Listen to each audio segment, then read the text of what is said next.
Welcome to the AIA Atlanta High School Design Competition. We had an incredible number of entries this year with the highest level of design talent and rigor that we've ever seen. My name is Bill Carpenter. I'm the co-chairman and co-founder of the High School Design Competition in Georgia. On behalf of all of our committee, I welcome you to an incredible event that has really changed design in the state of Georgia. We've had entries from all around the state and Metro Atlanta. I welcome you. I encourage you, as each year the teachers who have embraced this project and made it truly a meaningful exercise in the state of Georgia and in the city of Atlanta. So thank you for all of your hard work, and roll the tape. We are a group of architects that are committed to the outreach to Georgia high schools, talking about sustainability, urbanism, and the power of architecture. This year, which is our 5th year of the competition, we concentrated on the Martin Luther King Center, looking at a very complex situation with the existing King Center, the new archives, and introducing issues that would make the King Center a safer place and a more meaningful place to honor his legacy. We had an incredible outpouring of support from the teachers around the state and from the students. We appreciate all the students that went down to the site and saw the actual context that they were dealing with. We were really impressed that some of the entries were actually at college level in terms of their rigor and creativity. And so the jurors, as they went through these, I can tell you one of the major things that we looked at is the relationship of the new intervention, the new pieces that the students designed to that specific site. I think I'll agree with Oscar in that when you're working with a not-for-profit organization, you want to really try to incorporate the mission and the vision of the organization and somehow reflect that in the building. And I think this one, amongst many of them, sort of jumped out at us as the one that sort of talked about who Martin Luther King was and what it represents in the building. I thought the dream was obviously very powerful. One thing I think dilutes slightly from the dream is that you have this door that's located there, and I think it sort of takes away. So when you have a powerful image or a powerful statement you want to make that clean. The other thing is he thought about both the daytime and the nighttime. Mm-hmm. At the bottom you can show what it looked like in the evening time, which he or she is looking at it from a total comprehensive way, and I think that's very, very good.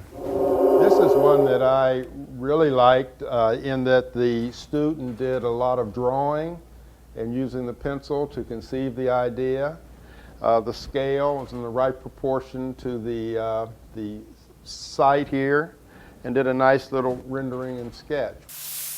I think you can really, beyond what the computer model does for you, I think you can really start to see the idea of what he's trying to accomplish with this sort of grouping, like a village sort of concept of different buildings that serve different functions gathered around a central space. And you can really start to see how that, from that sketch and that idea and the rendering works within the plan concept. And so there's really a really thoughtful process behind the computer model and the documentation. And I think that's what drew me to looking at this concept.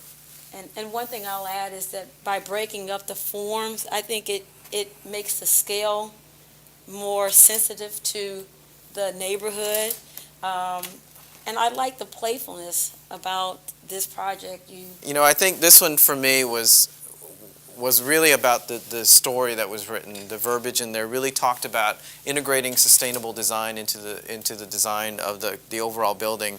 And you can kind of visualize how this sort of fits within the context with her perspective, 3D perspectives here with the city in the background. I think, to me, it was a really thoughtful process of really truly integrating sustainable strategies into the overall design of the building.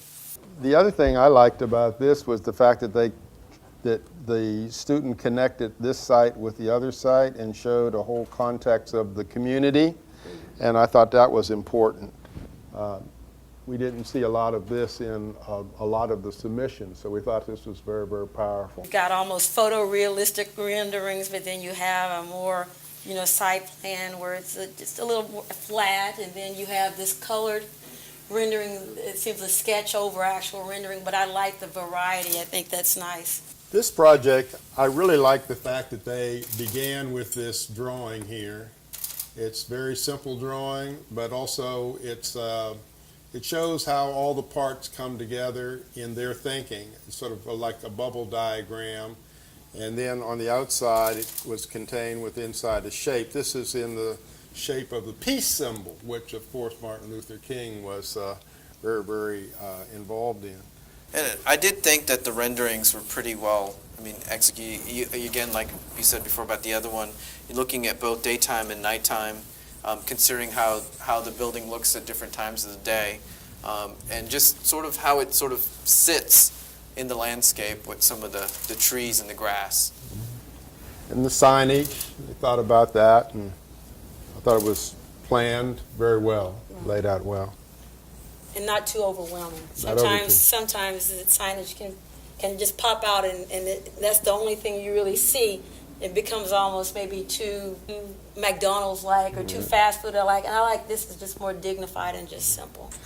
So. All right, I was really drawn to this one. I think its presentation was interesting to me, but I thought the level of detail that the person had gone through to work on the design, it's hard to see here in this scale, but it talks about how the garden beds are raised so that a disabled person or an elderly person didn't have to bend over to work and could actually work in the garden. And to me, that starts to tell a story about what this person was thinking of how the space would be used and how the facility would really engage the entire community.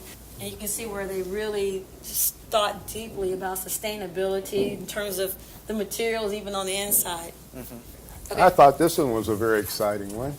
Yeah, I enjoyed this project. We didn't see as many renderings in terms of hand-drawn, and so to actually see this image of MLK on the building and quotes, I like there was a mixture of the computer and the hand on here. And I like the curves idea, a turn, a change of movement. I was really drawn to the imagery of this wall and this idea of the curve and really integrating the overall vision of the idea of the curve and a change and a movement, the idea of movement in the design. Right. But also, again, working with a non-for-profit organization, really, how does the building express the true vision and mission of the organization? You get that feeling and that sense of emotion in this rendering, and I really, really like that for this type of project. You can see how the curve is brought through sort of the design, and really, the idea of that curved wall with that's quote there in sort of a reflection garden kind of space, I think is really you can kind of envision that would be a nice space to have in this type of center. This is one that I was particularly attracted to, the idea of the sphere and the rising sun, the setting sun. But also, I just like the image. It has sort of a Louis Kahn sort of image to it. But they covered very, very well all the aspects of sustainability, and they worked with the site and orientation on the site very well. And I like these first little sketches here, which were just very rough drawings of where spaces should be located, sort of like a bubble diagram, and then the floor plan evolved out of that. This one, now I like this because the person here was conscious of the context of the building, and in the background we can see the existing building here and how the building would be situated on the corner, and the scale is a good scale. It's not out of proportion. I thought well. They present it very, very well. The graphics are presented well. The graphics are very, very good. And also they got involved in the layout of the plan and they did very good work on the site plan, on the actual floor plan. Also, they worked on both sites A and B, and on the other site they also did the same thing, a very good graphical layout and well thought out. And the other site that was in the residential zone, the scale was done with a residential tone to it, which I thought fit in very, very well. This one, when you first took a look at it, you said, whoa, what in the world is that, you know, with these weird sort of looking shapes.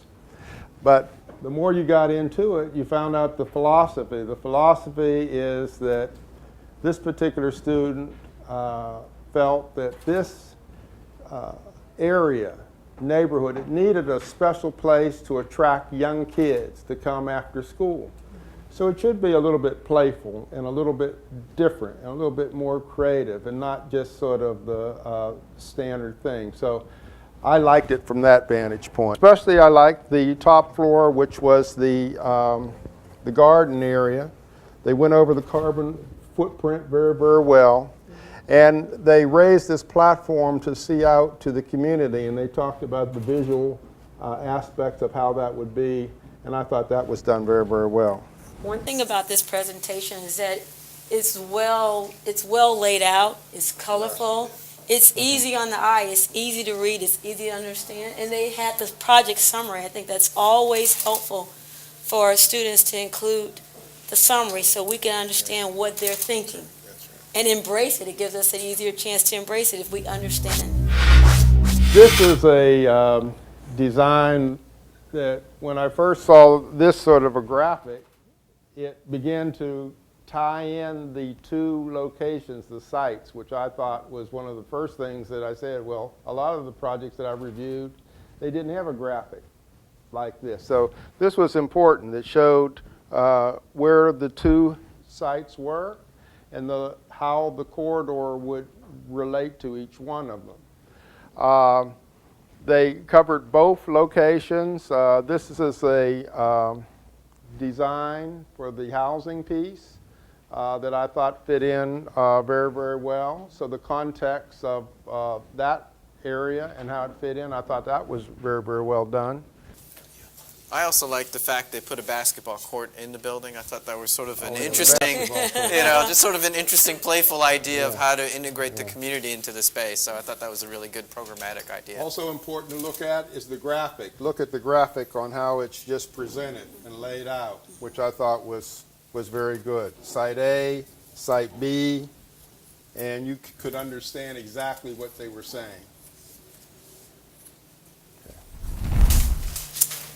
I like this project a lot.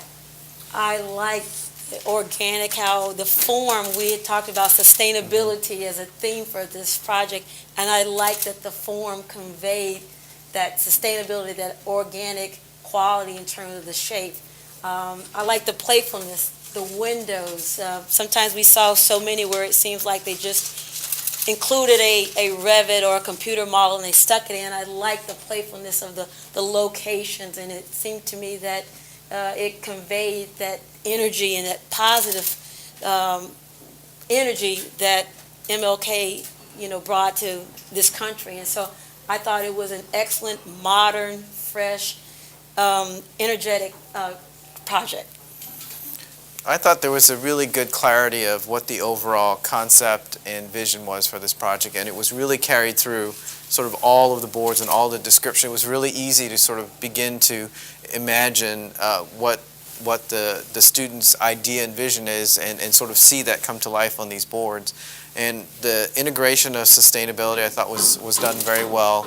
I thought just sort of the overall shape was elegant and sort of, somewhat sensuous. It sort of made you want to look at it.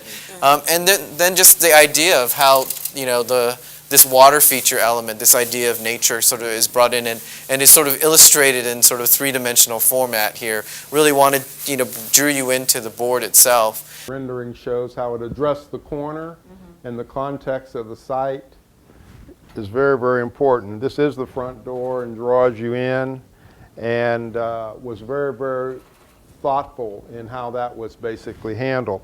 And then this diagram here shows after you've gotten there, what did the inside courtyard feel like?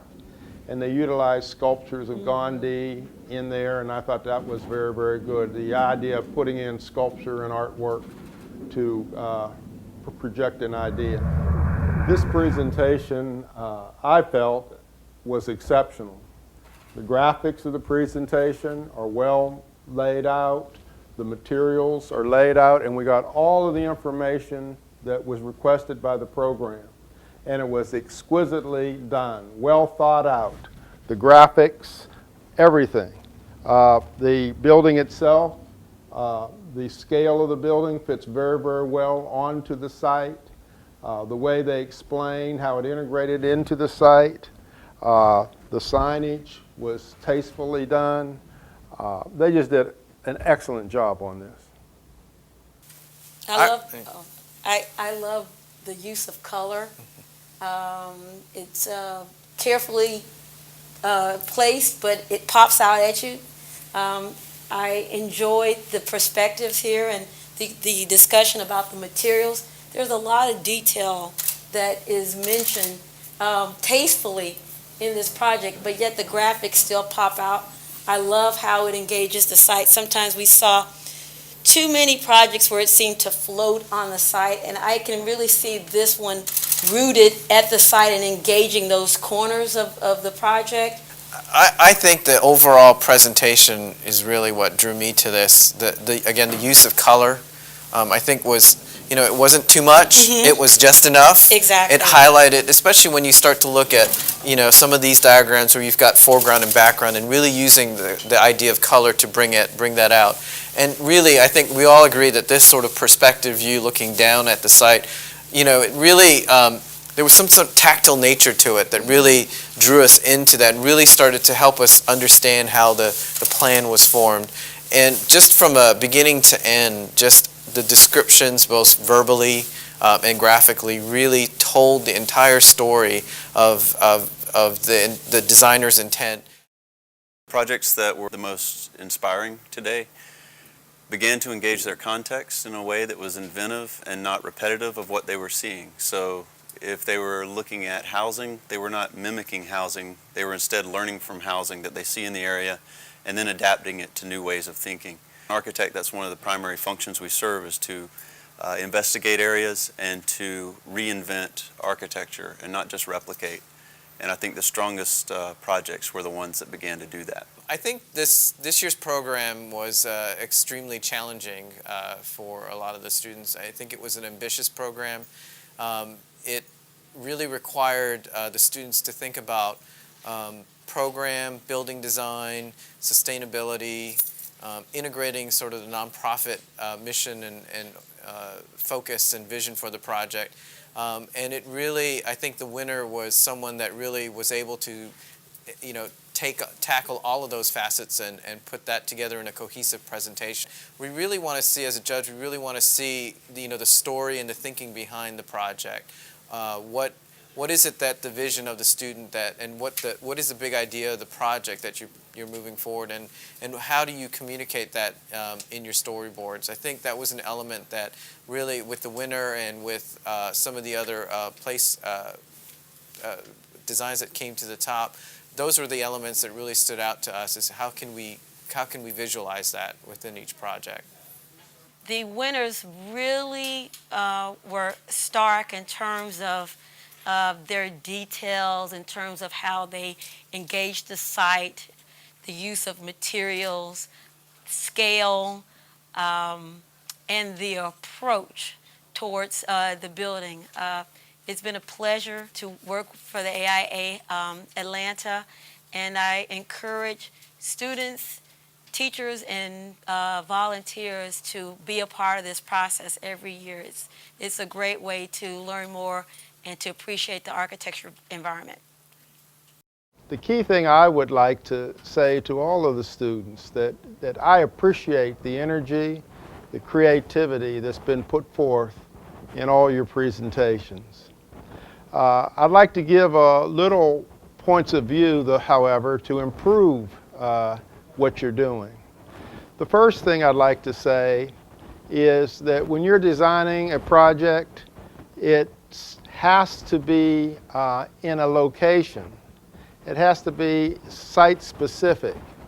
We're not designing a spaceship in space.